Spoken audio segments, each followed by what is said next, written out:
Hey guys, it's me Jishnu. We are going to a smart trip to the Naya Dam. It's a ഒറ്റ mind trip. നമ്മളിങ്ങനെ ആലോചിച്ചിരുന്നപ്പോഴാണ് നമ്മൾ maximum പോകുന്നത് hidden spot അന്വേഷിച്ചായിരിക്കും പോകുന്നത്. പക്ഷേ hidden spot എന്ന് പറയുന്നത് തന്നെ എന്താ പറയുക, ഫേസ്ബുക്കിലും ഇൻസ്റ്റഗ്രാമിലും യൂട്യൂബിലേക്ക് വരുന്ന ഹിഡൻ സ്പോട്ടുകളായിരിക്കും നമ്മുടെ മനസ്സിൽ വരുന്നത്. കാരണം അവിടെ തന്നെ ഒന്ന് പോവാം എന്ന് പറഞ്ഞാണ് പോകുന്നത്. പക്ഷെ അങ്ങനെ ആലോചിച്ചിരുന്നപ്പം ഹിഡൻ സ്പോട്ടല്ല, നെയ്യാർ ഡാമുണ്ട് അടുത്ത്, അങ്ങോട്ട് പോകാമെന്ന് പറഞ്ഞു. ഓക്കെ എങ്കിൽ അങ്ങോട്ട് നേരെ വണ്ടി എടുത്തു. ഉച്ച സമയമായി കേട്ടോ പോയപ്പം. അങ്ങനെ നേരെ വണ്ടി എടുത്ത് ഒറ്റ പോക്കായിരുന്നു.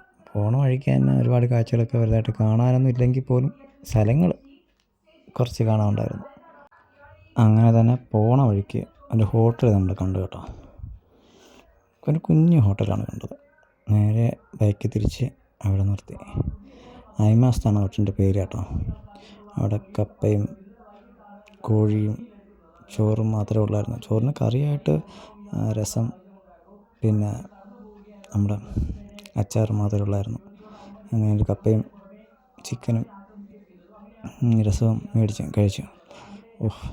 ചിക്കനൊക്കെ ഭയങ്കര എരിയായിരുന്നു കേട്ടോ. പുള്ളിയുടെ അടുത്ത് ചോദിച്ചപ്പോഴാണ് പുള്ളി പറഞ്ഞത് വൈകിട്ടൊക്കെ 2 എണ്ണമൊക്കെ അടിച്ചുകൊണ്ടിരുന്ന ആൾക്കാർക്ക് എരിയില്ലെങ്കിൽ പറ്റത്തില്ലെന്ന്.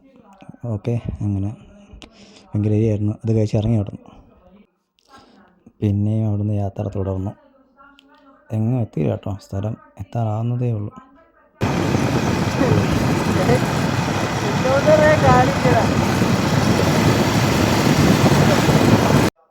അങ്ങനെ പോണ വഴിക്ക് തന്നെ ഒരു 6 നമ്മൾ കണ്ട്. അങ്ങോട്ട് പിന്നെ വഴിക്ക് തിരിച്ചെന്ന് ഇറങ്ങി. ജസ്റ്റ് എന്താ ഉണ്ടെന്ന് വെച്ചെന്ന് ഇറങ്ങിയതാണ്. കൊള്ളാം, നല്ല വ്യൂ ആയിരുന്നു. ആ കാണുന്ന നീല പച്ച നിറത്തിലുള്ളതാണ് അവിടെ കുഴിയാണ് കേട്ടോ. പിന്നെ ചുഴിയും കാര്യങ്ങളൊക്കെ കൊണ്ടുവന്ന് അവിടെ നിൽക്കുമ്പോൾ തന്നെ നമുക്കത് കാണാൻ പറ്റും. പിന്നെ അതേ കൂടെ വണ്ടി പോകുന്നുണ്ട്. ഒക്കെ കുറച്ച് നേരം അവിടെ നിന്നു. എന്നിട്ട് ജസ്റ്റ് ഇതൊക്കെ ഒന്ന് കയറി നമ്മൾ, കാരണം ഇനിയും കുറച്ചും കൂടെ പോകാനുണ്ട് നമുക്ക്. അങ്ങനെ പിന്നെ അവിടെ നിന്നും ബൈക്കെടുത്ത് യാത്ര തുടർന്നു. എത്തി കേട്ടോ, നേരെ നെയ്യാർ ഡാമിലെത്തി കേട്ടോ. പിന്നെ അവിടെ വണ്ടി വെളിയിൽ തന്നെ വെച്ച്, അകത്ത് പാർക്കിംഗ് ഫീസ് 10 രൂപ ഉണ്ടെന്ന് തോന്നുന്നു. അത് നമ്മൾ ശ്രദ്ധിച്ചില്ല. വണ്ടി വെളിയിൽ വെച്ചിട്ട് ടിക്കറ്റ് എടുത്തു. ടിക്കറ്റിന് ഒരാൾക്ക് 10 രൂപയാണ് കേട്ടോ. അങ്ങനെ 20 രൂപ ചോദിച്ചു. അടുത്ത ടിക്കറ്റ് കൗണ്ടറിൽ ചോദിച്ചായിരുന്നു ബൈക്ക് ഉണ്ടോ എന്ന് ചോദിച്ചു. ഇല്ല, നമ്മൾ വെളിയിൽ വെച്ചെന്നാണ് പറഞ്ഞത്. അങ്ങനെ അവിടെ നിന്ന് കയറി ഓരോരോ കാഴ്ചകളുണ്ട്. അകത്തോട്ട് പോയി കേട്ടോ. ഉണ്ട് ഒരു പയ്യനൊക്കെ ഒളിഞ്ഞ് നോക്കുന്നതൊക്കെ വീഡിയോയിലല്ല, പ്രതിമ നിൽപ്പുണ്ടായിരുന്നു അവിടെ. പിന്നെ അവിടെ 2-3 പ്രതിമകൾ കയറുമ്പോൾ തന്നെ ഉണ്ടായിരുന്നു. എനിക്ക് തോന്നുന്നൊരു ഒളിമ്പ്യൻ്റെ പ്രതിമയാണെന്ന് അവിടെ ഇരിക്കുന്നത്. അതിനിപ്പുറത്ത് തന്നെ വേറൊരു പ്രതിമ ഉണ്ടായിരുന്നു കേട്ടോ. ഒരാൾ സർവൈവറിന് നിൽക്കുന്ന ആൾക്ക് ക്യാമറയൊക്കെ പിടിച്ചുകൊണ്ടിരിക്കുന്നൊരു പ്രതിമ. അങ്ങനെ അതൊക്കെ നമ്മൾ കണ്ടു കേട്ടോ. ദാണ്ടെ ഈ പുള്ളിയാണ് ക്യാമറ പിടിച്ചുകൊണ്ട് നിൽക്കുന്നത്. വെക്കുന്ന ഈ പ്രതിമയെ കാണുമ്പം മനുഷ്യർ അവിടെ നിൽക്കുന്ന കണക്കാണ് തോന്നുന്നു കേട്ടോ. ആ 3 പദം കണ്ടപ്പോഴേ എനിക്ക് അങ്ങനെയാണ് തോന്നിയത്. അകത്തോട്ട് കയറുമ്പം തന്നെ ഒരു വള്ളം അവർ പണിഞ്ഞ് വെച്ചിട്ടുണ്ടായിരുന്നു കേട്ടോ. അതിന് ശേഷം കണ്ടത് ഒരു പ്രതിമ, ഒരാളവിടെ നിന്ന് ചൂണ്ടയിടുന്ന ഒരിതാണ്. പുള്ളിക്ക് മീനും കിട്ടിയിട്ടുണ്ട് കേട്ടോ. അതിൻ്റെ അടുത്തായിട്ടൊരു സ്ത്രീ നിൽക്കുന്നൊരു പ്രതിമയുണ്ട്, ഒരു കുക്ക് നിൽക്കുന്ന പ്രതിമയുണ്ട് കേട്ടോ. അവിടെ അടുത്ത് തന്നെ ഒരു ഐസ്ക്രീം പാർലറൊക്കെ ഉണ്ടായിരുന്നു. പിന്നെ ഒരു പ്രതിമ, ഒരു സ്ത്രീ വെള്ളം ഒഴിക്കുന്നൊരു പ്രതിമയുണ്ടായിരുന്നു അവിടെ തന്നെ. ആ പ്രതിമ വെള്ളം ഒഴിച്ച സ്ഥലത്ത് തന്നെ ഇഷ്ടംപോലെ മീനുകളും കിടപ്പുണ്ടായിരുന്നു കേട്ടോ. കാണാൻ നല്ല രസമുണ്ടായിരുന്നു. ചിക്കൻ്റെ എരി മാറാൻ വേണ്ടി അവിടുന്ന് ഒരു ഐസ്ക്രീം മേടിച്ചു കേട്ടോ. എന്തൊരു എരിയായിരുന്നു ചിക്കന്, അതുകൊണ്ട് ഒരു ഐസ്ക്രീം മേടിച്ച്. എന്തായാലും ഇപ്പം കുറച്ച് ആശ്വാസമുണ്ട്, ചിക്കൻ്റെ എരി കുറച്ച് മാറിക്കിട്ടി. പിന്നെ അകത്തോട്ട് കയറുമ്പം തന്നെ ഒരു ഊഞ്ഞാൽ അവിടെ കിടക്കുന്നുണ്ട് കേട്ടോ. അവിടെ വരുന്നവരൊക്കെ അതിനകത്തിട്ട് നാടുന്നുണ്ട്. എനിക്ക് തോന്നുന്നു മിക്കവാറും ഈ ഓണം അടുപ്പിച്ച് കെട്ടിയ ഊഞ്ഞാലായിരിക്കും അത്. പിന്നെ അകത്ത് കയറുമ്പം തന്നെ പ്രതിമകളും ഒക്കെ ഉണ്ട് കേട്ടോ. കുറച്ച് പ്രതിമകളുണ്ട്. ഇത് പ്രതിമയല്ല, ഇത് എൻ്റെ കൂടെ വന്ന പയ്യനാണ് കേട്ടോ, വിനീത്.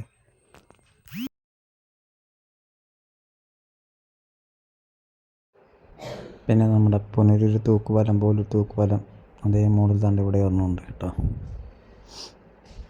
അത്രയ്ക്കൊന്നും ഇല്ലെങ്കിലും ആ രീതിയിൽ പണിഞ്ഞ് വെച്ചിട്ടുണ്ട്. എന്തായാലും ഒരു നല്ല വ്യൂ ഒക്കെ ഉണ്ട് കേട്ടോ ഗൈസ്. വെള്ളം തുറന്നിട്ടിരിക്കുകയാണ് നമ്മൾ ചെന്ന സമയത്ത്.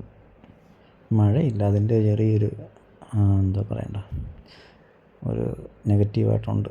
മഴയും കൂടെ ഉണ്ടായിരുന്നെങ്കിൽ എന്താ പറയുക, ഒരു നല്ല ഒരു മൊമെൻറ്റ്സ് കിട്ടുമായിരുന്നു അവിടുന്ന്. അതുമല്ല വെയിലായിരുന്നു, അതുകൊണ്ട് കൊട്ട ചൂടും നല്ല കണക്ക് ചൂടുണ്ടായിരുന്നു. എൻ്റെ അവിടുന്ന് വെള്ളം വീഴുന്നതിനെ കാണാൻ സുഖമുണ്ടായിരുന്നു. എന്താ പറയുക, നമ്മുടെ ഫോണിലോ ക്യാമറയിലോ കാണുന്ന കണക്കൊന്നുമല്ല, നല്ല ശക്തിയിലായിരുന്നു വെള്ളം വീണുകൊണ്ടിരുന്നത്. എന്താ പറയുക, നമ്മുടെ കൈയൊക്കെ വെള്ളത്തിട്ട് വെച്ചാൽ ചിലപ്പം അറ്റ് പോകുന്ന രീതിയിലുള്ളൊരു ഫോഴ്സിലാണ് വെള്ളം വന്നുകൊണ്ടിരിക്കുന്നത്, പമ്പ് ചെയ്യുന്നതും വെള്ളം വീഴുന്നതും. പിന്നെ പറയാനുള്ളതെന്ന് പറഞ്ഞാൽ, നമ്മുടെ കണ്ണിൽ കാണുന്നതിൻ്റെ ആ ഒരു ഭംഗി ഒരിക്കലും ഒരു മൊബൈലിലോ ഒരു ക്യാമറയിലോ പകർത്തിയെടുക്കാൻ പറ്റത്തില്ല. അത്രയ്ക്ക് മനോഹരമാണ് നമ്മൾ ഓരോ സൈഡിൽ നിന്നും ഓരോ സ്ഥലത്ത് പോകുമ്പോഴും കാണുന്നത്. അത് എഡിറ്റ് ചെയ്ത് വരുമ്പോഴൊക്കെ നമുക്ക് ഇഷ്ടപ്പെടും, പക്ഷെ നേരിട്ട് കാണുമ്പോൾ ആ ഒരു ഭംഗി ഒരിക്കലും നമുക്കത് കിട്ടത്തില്ല, ക്യാമറയിലോ മൊബൈലിലോ ഒന്നിലും. താഴത്തെ ഭാഗത്തെ കാഴ്ചകൾ കണ്ട ശേഷം നമ്മൾ നേരെ കണ്ട മുകളിലോട്ട് പോവുകയാണ്. മുകളിലാണെങ്കിൽ അപ്പുറ സൈഡിൽ വണ്ടിയും കൊണ്ട് പോകുന്ന റോഡൊക്കെ ഉണ്ട് കേട്ടോ. നമ്മളിപ്പോൾ നടന്നാണ് പോകുന്നത്, കാരണം സ്റ്റെപ്പ് വഴി വണ്ടി അങ്ങ് ഫ്രണ്ട് വെച്ചുകൊണ്ട് പോകാൻ പാടായതുകൊണ്ട് സ്റ്റെപ്പ് വഴി കയറി പോവാം. യെസ് ഗൈസ്, അങ്ങനെ നമ്മൾ ടോപ്പിലോട്ടൊക്കെ ഒന്ന് കയറി. ടോപ്പിൽ ചെല്ലുന്ന ഭാഗത്തിൽ ക്ലോക്ക് ടവറും ഉണ്ടായിരുന്നു കേട്ടോ. ആ ടവറിൻ്റെ മുകളിലൊക്കെ ജസ്റ്റ് ഒന്ന് കയറി ഒന്ന് വിദൂരേതരായിട്ടുള്ള കാഴ്ചകളൊക്കെ കണ്ട്. അവിടെ കപ്പിൾസും കാര്യങ്ങളൊക്കെ ഉള്ളതുകൊണ്ട് അധികം വീഡിയോ എടുക്കാൻ നിന്നില്ല. പതുക്കെ വീഡിയോ 2-3 ഫോട്ടോ ഒക്കെ എടുത്തിട്ട് പതുക്കെ നമ്മൾ താഴോട്ടിറങ്ങി. ശേഷം നമ്മൾ താഴോട്ടൊക്കെ ഒന്ന് കറങ്ങി. എനിക്ക് തോന്നിയത് അവിടെ നേരത്തെ ആ പണി കഴിഞ്ഞ് ആ റോഡും കാര്യങ്ങളൊക്കെ പണി കഴിപ്പിച്ച വണ്ടികളാണെന്ന് തോന്നുന്നു. പിന്നെ അവിടേക്കൊന്ന് ജസ്റ്റ് ഒന്ന് കറങ്ങി നേരെ ഡാമിൻ്റെ ആ ഒരു ഭാഗത്തേക്ക് നമ്മൾ പോയി. കൊള്ളാം, പക്ഷേ കൊട്ട വെയിലാണ്ട് ഇച്ചിരി പാടായിരുന്നു കേട്ടോ. 2-3 വീഡിയോയും ഫോട്ടോയും ഒരു മാസ് വീഡിയോ ഒക്കെ എടുത്ത് കേട്ടോ.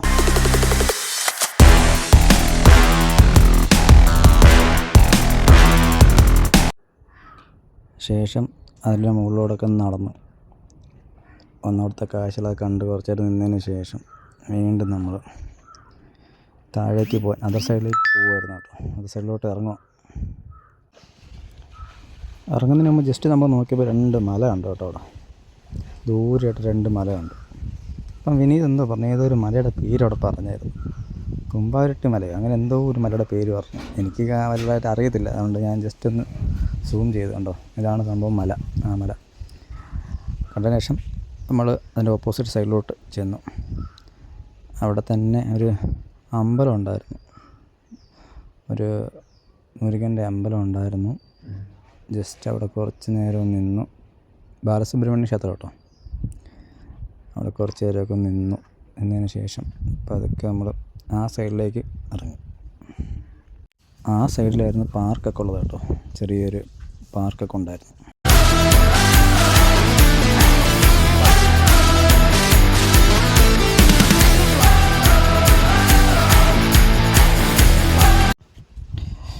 പിന്നെ നമ്മൾ ഒന്നും കൂടെ ആ സൈഡിൽ നമ്മൾ നിന്നതിൻ്റെ ഓപ്പോസിറ്റ് സൈഡിലേക്ക് ഒന്ന് പോയി കേട്ടോ.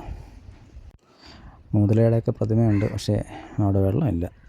ഡാമിൽ ശരിക്കും വെള്ളം ഉണ്ടെങ്കിലും ഈ മുതലയെ പണിഞ്ഞ് വെച്ചിരിക്കുന്നിടത്ത് വെള്ളമൊന്നുമില്ല കേട്ടോ. ഞങ്ങളിപ്പോൾ നിൽക്കുന്നത് നമ്മൾ നേരത്തെ നിന്നതിൻ്റെ ഓപ്പോസിറ്റ് സൈഡിലാണ്. ഇത് കണ്ടോ, ഇവിടെ അങ്ങോട്ട് കയറിപ്പോയുള്ള പടിയൊക്കെ ഉണ്ട് കേട്ടോ. അതവർ കെട്ടിയിട്ടിരിക്കുന്നതെന്ന് പറഞ്ഞാൽ ഈ പമ്പ് ജനറേറ്ററിനൊക്കെ പ്രവർത്തിപ്പിക്കുന്നതിന് വേണ്ടി ആൾക്കാർക്ക് പോകാനുള്ള ഇതാണ്, അവിടുത്തെ പണിക്കാർക്കൊക്കെ പോകാനുള്ള വഴിയാണത്.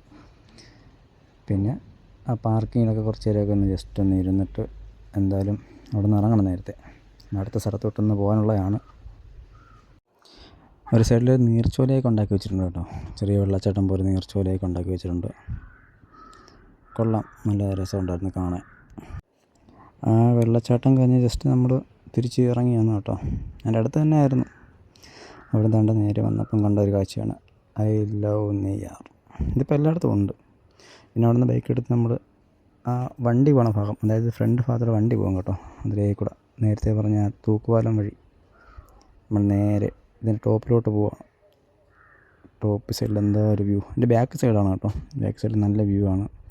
ഇവിടെ ആൾക്കാർ ഇറങ്ങി കുളിക്കുകയൊക്കെ ചെയ്യുന്നുണ്ടായിരുന്നു. പക്ഷേ അവിടെ ഒരു ബോർഡും വെച്ചിട്ടുണ്ട്, ചീങ്കണിയുണ്ട് ഇറങ്ങരുതെന്ന് പറഞ്ഞുകൊണ്ട്. പിന്നെ നമ്മൾ അടുത്ത് ചെന്നതുണ്ടോ ഒരു ഹിഡൻ സ്പോട്ട് കണക്കാണ്. ഇവിടെയും ചീങ്കണിയുണ്ട് ഇറങ്ങരുതെന്നൊക്കെ പറഞ്ഞിട്ടുണ്ടായിരുന്നു. പയ്യന്മാരെ കുളിക്കുന്നുണ്ടായിരുന്നു. ശേഷം ഞങ്ങൾ വന്നത് അമ്പൂരി എന്ന് പറഞ്ഞ സ്ഥലത്തായിരുന്നു. അവിടെ ഒരു പാലമുണ്ട്, അത് കാണാൻ വേണ്ടി വന്നതാണ്, പുതിയ പാലം. പക്ഷേ നമുക്ക് ചെറുതായിട്ടൊന്ന് വഴി തെറ്റി വന്നത് വേറൊരു പാലത്തിലായിരുന്നു. ഇതും അമ്പൂരി തന്നെയാണ് കേട്ടോ. പെട്ടിയോട്ടയും ബൈക്കും സൈക്കിളും പിന്നെ കാൽനടക്കാർക്ക് യാത്ര ചെയ്യാൻ വേണ്ടിയുള്ള ചെറിയൊരു പാലമാണ്. കറക്റ്റ് നമ്മളിപ്പോൾ ആ സ്പോട്ടിലെത്തി. ഇതാണ് ആ പുതിയ പാലം, വലിയ പാലം കേട്ടോ. ടാറിങ്ങും കാര്യങ്ങളൊക്കെ കഴിഞ്ഞു. നമ്മുടെ വൈകിട്ടൊക്കെ നല്ല സഞ്ചാരികളൊക്കെ ഉണ്ട്. ജസ്റ്റ് ഇവിടുന്ന് വീണാൽ തീരും കേട്ടോ, അമ്മാതിരി പൊക്കമാണ്. പിന്നെ നമ്മൾ ദൂരെ കാണുന്ന 3 മല സെറ്റ് ചെയ്യാൻ ചെറിയൊരു ദ്വീപാണൊക്കെ കൊണ്ടായിരുന്നു അവിടെ, ഒരു ചെറിയൊരു ദ്വീപ്. ആൾ താമസം ഉണ്ടെന്ന് അറിയത്തില്ല. അപ്പോൾ സൺസെറ്റൊക്കെ കണ്ടതിന് ശേഷം നമ്മൾ തിരികെ റൂമിലേക്ക് വന്നു. അപ്പോൾ അടുത്ത വീഡിയോ കാണാൻ ഗൈസ്, ബൈ.